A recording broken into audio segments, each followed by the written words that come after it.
कार्यक्रम के अगले कड़ी में जो भी प्रतिभागी है वो तैयार रहेंगे। कर रहे हैं तभी बीमार हो रहे हैं, बुखार चढ़ रहा है और निगेटिव आने की संभावना कम हो रही, कोई पॉजिटिव हुआ जा रहा है। इसी विषय को लेकर के हम लोगों ने कोविड जागरूकता कार्यक्रम रखा है। इसमें अभी हमारे वरिष्ठ लोग आपको बताएंगे कि क्या क्या हमें सावधानियां बरतना चाहिए कोविड जागरूकता पर, और हम सबको एकदम प्रिपेयर रहना चाहिए, मास्क लगा के हर समय मास्क होना चाहिए हमारे पास में। हम बिना मास्क के जानबूझ के नहीं रहेंगे, मास्क लगा होना चाहिए हमको, और मास्क से हमें तरह तरह की बीमारियों से हम बचते हैं। हमें कोविड कम होता है, खांसी कम लगती है, नाक में हमारे सांस नली हमारी बंद रहती है, उससे हमें ज्यादा कठिनाइयां नहीं होती हैं। और सोशल डिस्टेंसिंग भी हमारे लिए जरूरी है कि हम अभी तो सारे लोग ऐसे बैठे हुए, हम ये चाहेंगे एक चेयर छोड़ के एक चेयर करके बैठे ताकि पीछे से भी चेयर पीछे तक जा सके, इससे हमारी सोशल डिस्टेंसिंग भी हो जाए। अभी हम लोग बहुत सटे हुए बैठे हैं, और इन्हीं सब बातों को लेकर के हम लोगों ने कोविड जागरूकता कार्यक्रम जिला यूथ स्तरीय कार्यक्रम रखा है। इसी के साथ मैं बहुत बहुत आभारी हूँ मुख्य अतिथियों के वो आए और अपने संबोधन।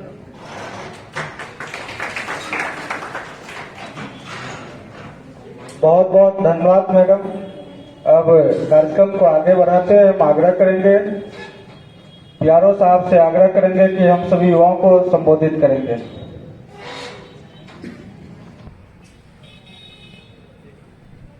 बहुत बहुत धन्यवाद सुधांशु जी। इस कार्यक्रम के मुख्य अतिथि मधेपुरा कॉलेज कौशल्या ग्राउंड मधेपुरा के संस्थापक प्रधानाचार्य हमारे अभिभावक डॉक्टर अशोक कुमार सर, हमारी बड़ी बहन और नेहरू युवा केंद्र की युवा संगठन के रूप में कार्य कर रही हैं हुस्न जहां मैडम, और सभी साथियों को मेरा अभिवादन। आज का जो यह कार्यक्रम आयोजित किया जा रहा है युवा सम्मेलन के रूप में और कोरोना संक्रमण से जागरूकता के लिए, यह बहुत ही प्रासंगिक है। विशेष रूप से युवाओं के ऊपर ही पूरे देश की जिम्मेदारी है। युवा अगर सजग होंगे तो पूरा देश सजग होगा।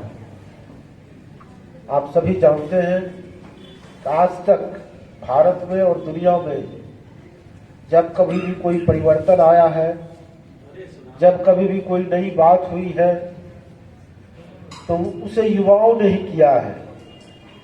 और जब कभी भी देश पर, समाज पर कोई संकट आया है, तो उस संकट से भी युवाओं ने ही देश और समाज को उबारा है।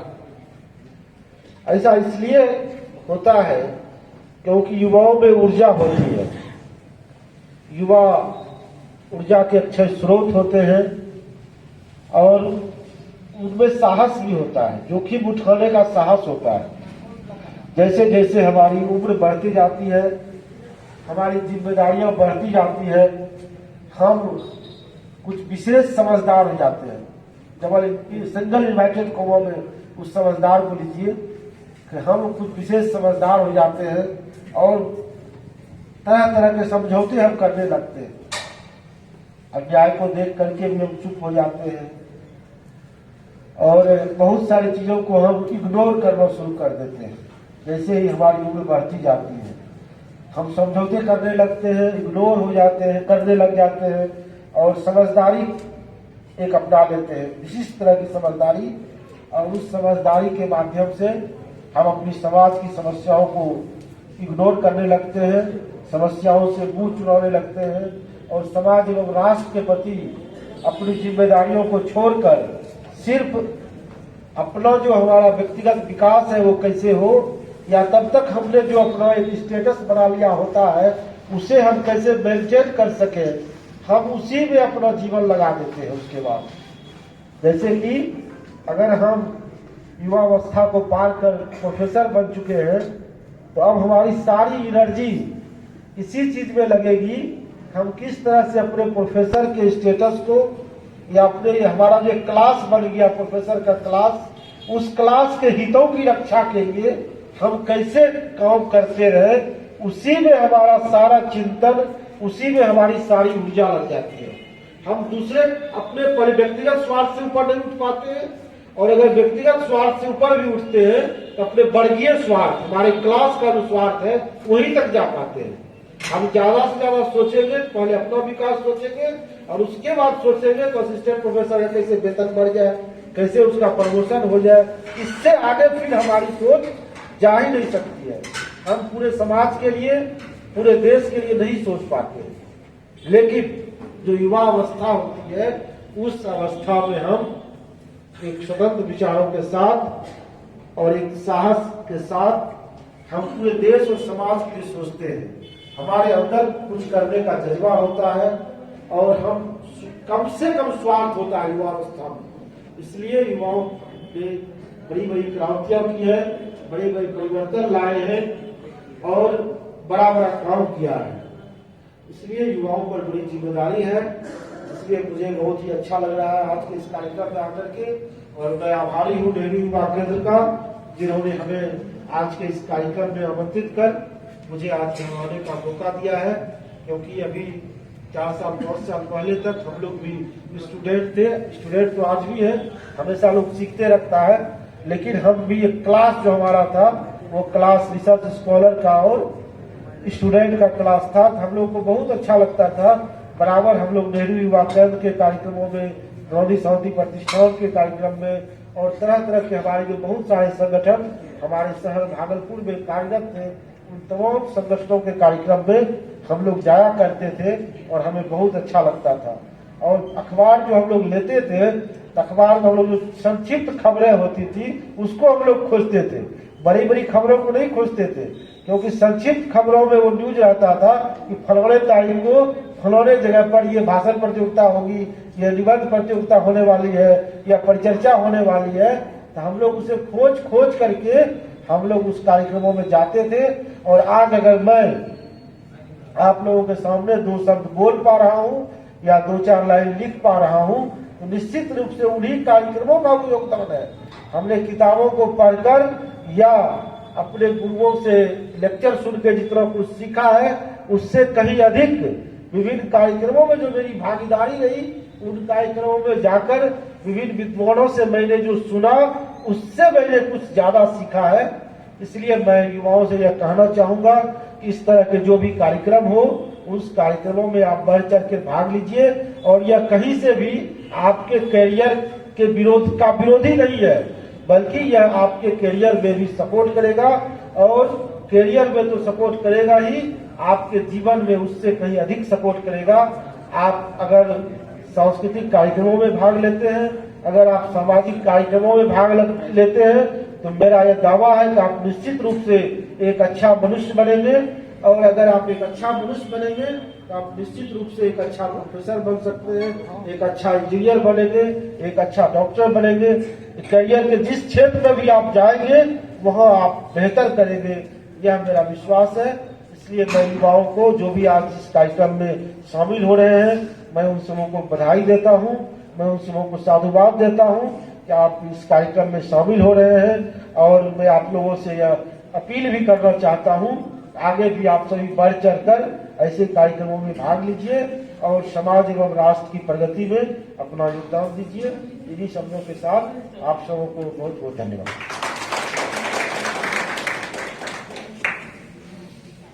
बहुत बहुत धन्यवाद सर। आपने जो हम सभी युवाओं का उत्साहवर्धन किया, इसके लिए बहुत बहुत धन्यवाद। जोरदार तालियों से स्वागत करेंगे। अब आमंत्रित करना चाहेंगे, हमारे बीच उपस्थित है जिला खाद्य पदाधिकारी के नोडल पदाधिकारी अभिनंदन जी से आग्रह करेंगे कि कम समय में अपनी बातों को रखेंगे।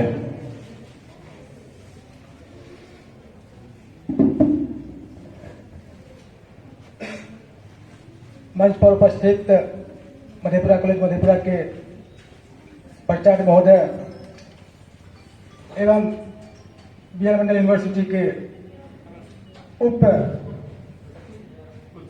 कुल सचिव हमारे बड़े भाई सुधांशु जी, नेहरू युवा केंद्र मधेपुरा के जिला युवा अधिकारी हुस्न जहान मैडम एवं मंच पर उपस्थित अतिथिगण का मेरे ओर से हार्दिक हार्दिक अभिनंदन करता हूं। साथ ही साथ उपस्थित इस कार्यक्रम में विभिन्न प्रखंडों से आए हुए युवा साथियों एवं प्रतिभागियों का भी मैं एक बार पुनः अभिनंदन करता हूं।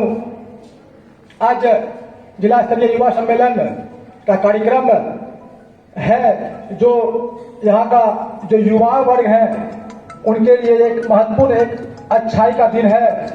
सबसे पहले युवाओं को अपना आदर्श के रूप में हम सभी जानते हैं कि स्वामी विवेकानंद को याद करते हैं, जो एक युवाओं के लिए एक अच्छा प्रेरणादायक है। जब तक आप अपने अंदर जिज्ञासा या जुनून को नहीं जगाइएगा तब तक आप युवा सक्सेस नहीं हो पाइएगा। हमारा देश, हमारा भारत, अधिकांश यहाँ युवाओं का जनसंख्या काफी अधिक है, लेकिन फिर भी हम सभी अभी बहुत पीछे हैं। इसका मेन कारण, मेन रीजन हम युवाओं की कमजोरी है। हम लोग अपना बहुमूल्य टाइम दूसरे जगह दे देते हैं। यदि वही हम युवाओं, यहाँ जितने भी युवा बैठे हुए हैं, यदि हम अपने अपने गांव मोहल्ले में एक सुंदर गांव, सुंदर विकास, सुंदर प्रखंड, तभी सुंदर जिला बनाने का यहाँ हम यदि एक संकल्पना करेंगे कि सिर्फ आप अपने अपने गांव में जाइए और 2 घंटे, सिर्फ 24 घंटे में सिर्फ 2 घंटे आप अपना ईमानदारी पूर्वक कार्य करिए, देखिए हमारा देश, हमारा जिला, हमारा प्रखंड जरूर एक अच्छाई की ओर चलेंगे। इन्हीं चम के साथ हम अपना वाणी को विराम देता हूं। जय हिंद।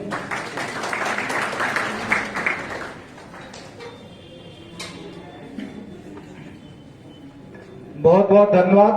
अब आग्रह करेंगे हमारे इस कार्यक्रम में उपस्थित है इस महाविद्यालय के प्राचार्य डॉक्टर अशोक बाबू से आग्रह करेंगे कि हम सभी युवाओं को संबोधित करेंगे।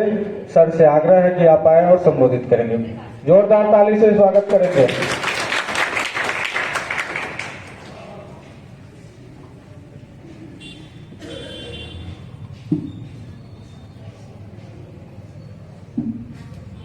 आज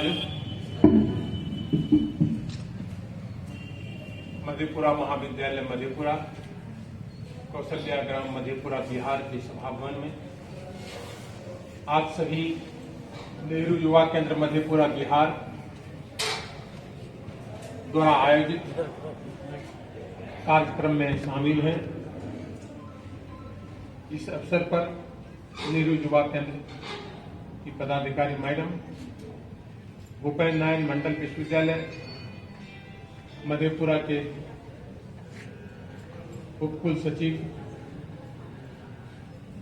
सह PRO डॉक्टर सुधांशु शेखर जी, खाद्य आपूर्ति पदाधिकारी अभिनंदन सर जी, उपस्थित पत्रकार बंधुओं, आप सभी युवा साथियों, जनवरी का माह बड़ा ही पवित्र माह होता है, खासकर युवाओं के लिए। इसलिए कि हर वर्ष हम 12 जनवरी से आरंभ करते हैं युवा सप्ताह के रूप में, वहां से शुरू होती है स्वामी विवेकानंद जी के जयंती के अवसर पर। और जब से स्वामी विवेकानंद जी ने विश्व में प्रसिद्धि कायम की, तब से भारत युवाओं पर नाज करने लगा। वर्तमान प्रधानमंत्री भारत माननीय नरेंद्र मोदी जी युवाओं पर गर्व करते हैं, इसलिए कि भारत में युवाओं की संख्या अभी प्रतिशत के हिसाब से आधे से अधिक हो गई है। और माननीय प्रधानमंत्री जी का मानना है कि हम युवाओं के माध्यम से पुनः विश्व में प्रसिद्धि कायम करेंगे और विश्व गुरु बनेंगे। यह जो युवा आप हैं यहां बैठे, और पूरे देश में इस माह में कार्यक्रम आयोजित होता है, यह इस बात को साबित करता है युवा जो देश के कर्णधार माने जाते हैं, देश के भविष्य माने जाते हैं, साथ साथ परिवार के भी भविष्य और उनका अपना भी भविष्य यहीं से शुरू होता है। जो काफी विचारणीय पहलू हो जाता है। यह स्पष्ट करता है कि हम स्वामी जी के विचारों से ओतप्रोत हों, उनके विचारों को अमली जामा पहनाए, हम स्वामी जी की तरह विश्व में अपना नाम रोशन कैसे करें। इसलिए एक जमाना था जब वैश्वीकरण नहीं हुआ था, केवल नारों तक सीमित था। हमारे पूर्वजों ने कहा था कि वसुधैव कुटुंबकम। उस समय जो सोच रही वसुधैव कुटुंबकम की नारा देने की, आज वह सच साबित स्वतः हो गया कि हर आदमी के हाथ में जो मोबाइल है, पूरा विश्व को एक परिवार बना दिया है। अब आपका चुनौती अर्थात युवाओं का चुनौती विश्व के लेवल पर हो गया है। आप विश्व के लेवल पर खड़े हैं क्योंकि आपके हाथ में मोबाइल है। आपको उस तरह का दौड़ लगाना है। इसलिए आपको स्वामी जी के विचारों को अधिक से अधिक ग्रहण करने की जरूरत है, ताकि आप विश्व में अपना परचम फहरा सके और आपके माध्यम से मधेपुरा का, बिहार का और भारत का नाम रोशन हो सके। इन्हीं चंद शब्दों के साथ हम अपनी बात को विराम करते हुए आप सबको बहुत बहुत धन्यवाद।